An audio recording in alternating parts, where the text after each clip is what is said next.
every single day. You speak to everyone, your friends, your family, your phone. But tell me, when was the last time you truly spoke to Allah?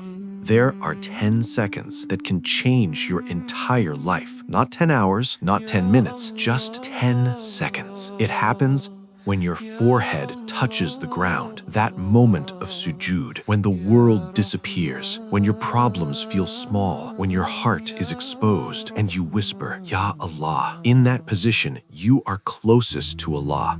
As taught by Muhammad, the closest a servant is to his Lord is while in prostration.